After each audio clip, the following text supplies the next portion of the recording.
Hello and welcome to TTVNEWS with some latest events in TayNinhTV province and across the country. Ladies and gentlemen, on the morning of May 27 in Long An province, the delegation from the Propaganda and Mass Mobilization Department of TayNinhTV Provincial Party Committee, led by Ms. Nguyễn Thị Xuân Hương, head of the department, held a working session with the corresponding department of Long An Provincial Party Committee to discuss the proposed mergers of the two units. It was received by Mr. Hoàng Đình Cán, head of the Propaganda and Mass Mobilization Department of Long An Provincial Party Committee. Mr. Hoàng Đình Cán expressed his pleasure in welcoming the delegation from TayNinhTV and emphasized that it was an opportunity for both sides to strengthen their relationship and enhance the cohesion, especially in professional activities after the merger. And Ms. Nguyễn Thị Xuân Hương sincerely thanked the Long An side for their warm reception and candid effective exchanges. She noted that the shared information and experiences at the meeting would serve as a crucial foundation for the upcoming merger process. In addition, the preparation for the party-style conferences of each unit was also discussed to ensure the organizational activities are conducted successfully. On the same day, the TayNinhTV delegation offered the incense and visited Long An Monument Park, valiant and steadfast on the people fight against the enemy, and Long An International Port. On May 27, Mr. Đoàn Trung Kiên, standing vice chairman of TayNinhTV Provincial Business Committee, held a meeting with a delegation from Canada and the Academy of Public Administration to discuss cooperation in implementing the inclusive local governance project. Professor Dr. Nguyễn Quốc Sủ, Deputy Director of the Academy and head of the delegation, stated that the meeting aimed to understand the local socio-economic development priorities and assess the need to strengthen the governance capacity of TayNinhTV's public officials, particularly in the context of administrative restructuring and streamlining. During the session, after the delegation raised discussion points, representatives from relevant provincial departments provided response and clarified matters related to TayNinhTV's strategy for administrative reform, current major challenges, and the province's internal capacity to address them. Vice Chairman Đoàn Trung Kiên emphasized that improving the capacity of public officials is a key task amid the ongoing drive for administrative streamlining. He expressed hope that the inclusive local governance project could help enhance the operational and governance effectiveness of local authorities across all levels.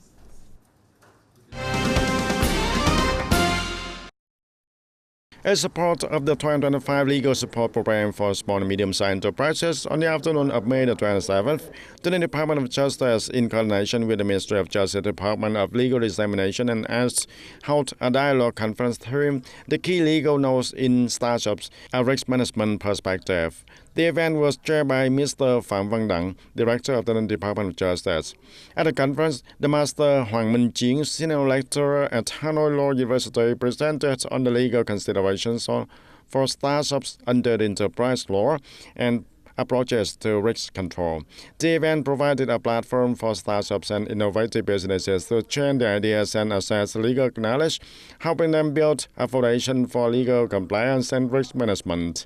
With an open and cooperative dialogue spirit, the organization received many practical contributions from the participants, and these insights will be employed and used to advise the Ministry of Justice and relevant authorities in improving the startup support policies.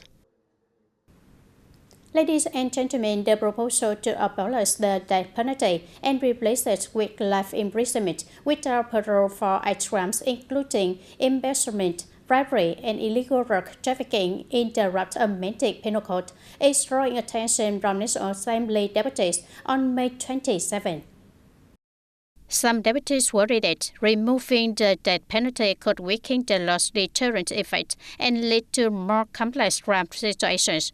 They note that while the death penalty is not the only solution for crime prevention, it remains a strong tool demonstrating the state's strictness and creating fear among offenders. In reality, despite the death penalty being the maximum punishment for illegal drug trafficking, such cases continue to rise, indicating the need for a more comprehensive approach to combat this crime.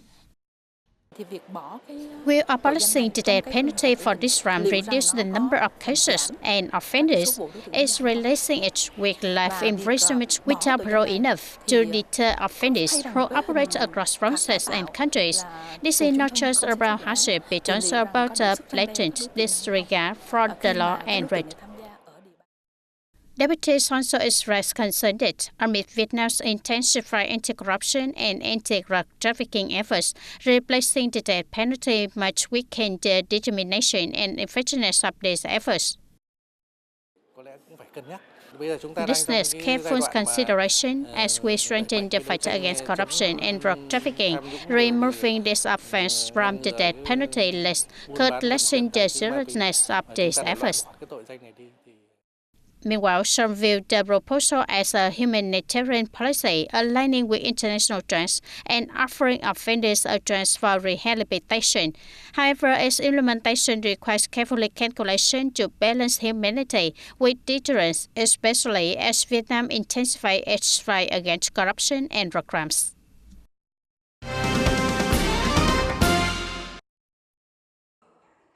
And on the morning of May the 27th at An Binh Commune, Châu Thành District, the Ninh Agricultural Extension Center, in collaboration with the Vietnam Agricultural Joint Stock Company, held a seminar on applying alternate wetting and drying irrigation and high-tech agricultural roles in the low-emission rice farming. The event provided a platform for experts and farmers to share experiences and assess the new technologies, an essential step forward to green, environmentally friendly agriculture and sustainable development in the response to climate change. Following the workshop, the company demonstrated the rolled pesticide spraying on rice and cassava fields in An Binh. And in recent winter-spring crop, the center successfully piloted the alternate wetting and drying irrigation methods on 60 hectares, and the results showed this approach could save 26% of fertilizers, 20 to 30% of irrigation water, reduce the methane emissions, a major greenhouse gas, and increase rice yield by 17% compared to traditional farming methods.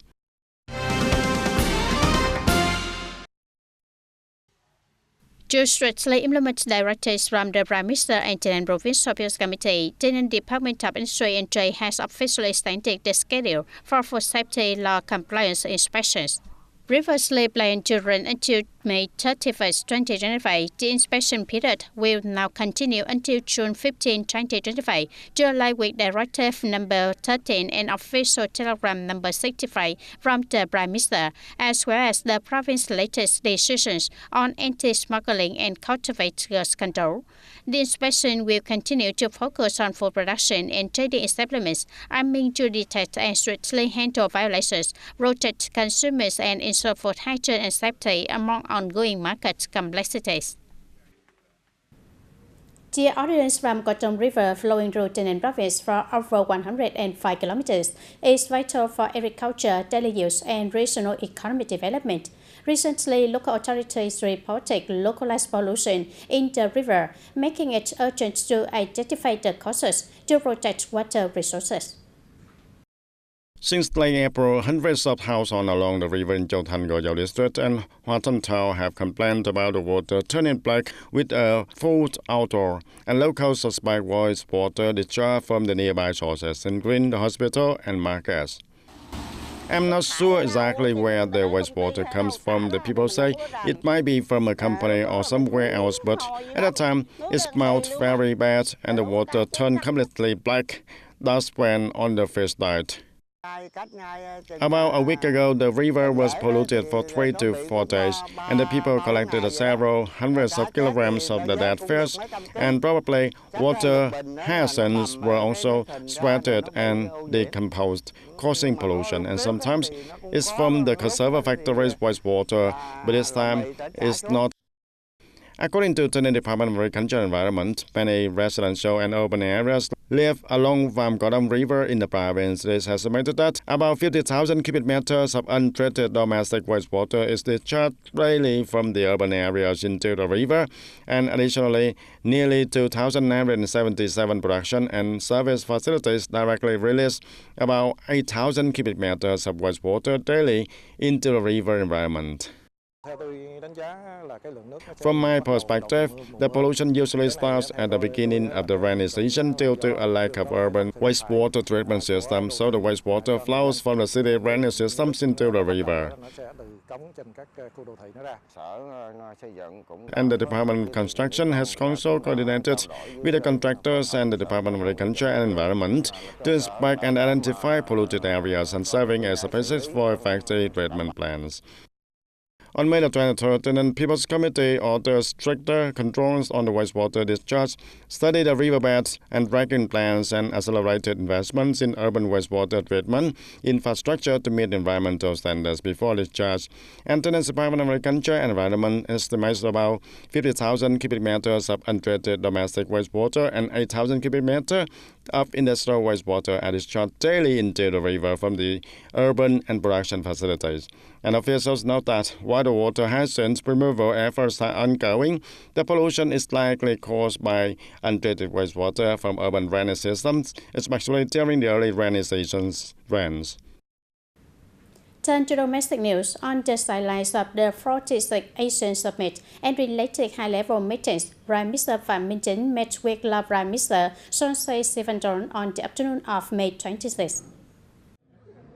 During the meeting, Prime Minister expressed sincere gratitude to the People's Revolutionary Party Central Committee, the state, the National Assembly, government, and the Branch for National Construction for their condolence and attendance at the funeral of former Vietnamese President Trần Đức Lương.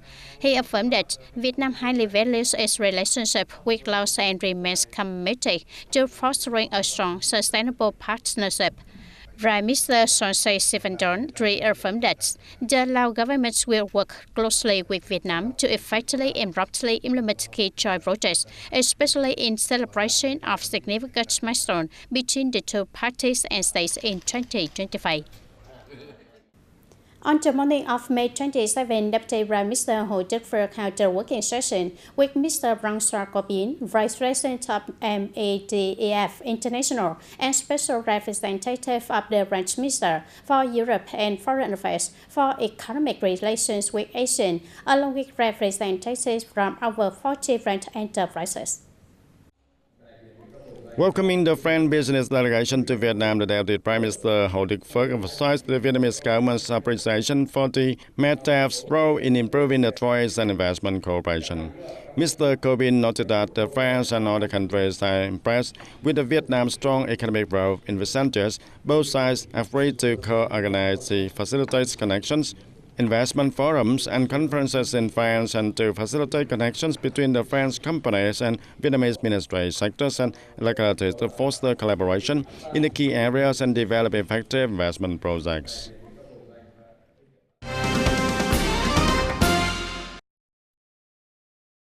Long An's rice sector is undergoing a major transformation, focusing on enhancing quality and value.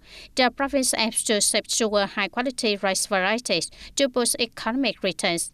By the end of 2025, Long An targets a total rice output of over 3.26 million tons, with more than 80% being high-quality rice, marking a strategic move to improve farmer incomes and strengthen Long An's position in the rice market. In addition to rice, other key crops, lemon, durian, jackfruit, pineapple, coconut, and vegetables are expected to grow in both area and yield, demonstrating the province's strong agricultural potential. Ladies and gentlemen, as the 2024-2025 school year ends, students across Thailand have officially entered their summer break. For many children, summer is not only a time to relax after 9 months of study, but also an opportunity to exercise, explore their talents, and grow. One of the highlights of this summer is the for TayNinhTV Television U11 Children's Football Tournament, TayNinhTV Cup 2025. Held close to International Children's Day on June 1st, the tournament attracted the participation of more than 100 young players from 9 districts, towns, and cities within the province. Now, in its 4th year, the event has become a much-anticipated summer tradition where youthful dreams and joy take shape on the football field. More than just a sports competition, the tournament is becoming a modern summer activity, providing children with a healthy physical and mental environment. It's a time when families can connect and kids can grow stronger and more confident. After more than 9 months of intense studying, this playground is to help the kids stay healthy. My main wish is for them to play freely, stay fit, and be ready for the next school year. Despite their young age, the players show remarkable determination and professionalism in their movements, tackles, and teamwork, revealing the potential of a new generation of footballers for TayNinhTV and possibly Vietnam.